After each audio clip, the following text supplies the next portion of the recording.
ঝাড়গ্রামে মুখ্যমন্ত্রীর স্বপ্নের প্রকল্প তরুণের স্বপ্ন চুরি। রাজ্য সরকার ছাত্রছাত্রীদের পড়াশোনার সুবিধার্থে 10,000 টাকা দেয় ট্যাব কেনার জন্য। ঝাড়গ্রাম জেলার 12টি স্কুলে ট্যাবের টাকা গায়েব বলে সূত্রে জানা গেছে। জানা গিয়েছে 12টি স্কুলের 50টি অ্যাকাউন্ট থেকে ট্যাব কেনার টাকা সরানো হয়েছে বলে প্রাথমিক তদন্তে পাওয়া গিয়েছে।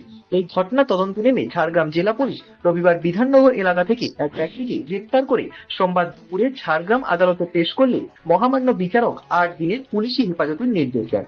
সোমবার বিকেলে এই প্রসঙ্গে সরকারি আইনজীবী অনিল মণ্ডল কি বলেছেন শুনুন।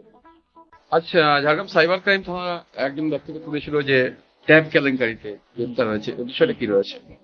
ওই এখানকার বিভিন্ন প্রায় গোটা 10-12 খুনের অভিযোগের ভিত্তিতে তদন্ত করে প্রাথমিকভাবে চোপড়া বিধাননগর কমিশনারের আন্ডারে ওখান থেকে শ্রমিককে ধরে আনা হয়েছিল।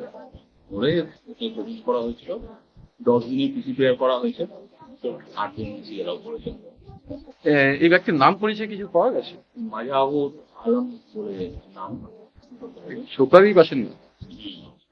তো সেক্ষেত্রে কি মনে করেছে পেছনে কি আরো র্যাকেট রয়েছে? হ্যাঁ, সে তো আছেই, তো তদন্তে তো আসবেই। বিভিন্ন ফোন কল রেকর্ড বা ইত্যাদি ইন্টিমিডেটিং ভিজুয়াল এভিডেন্স পাওয়া গেছে। সাসপিসিয়াস সেগুলো অ্যারেস্ট করা গেছে। নাম আমি বুঝেছি। আমার নাম অনিল মন্ডল, আমি এপিসি সিজিএল করছি।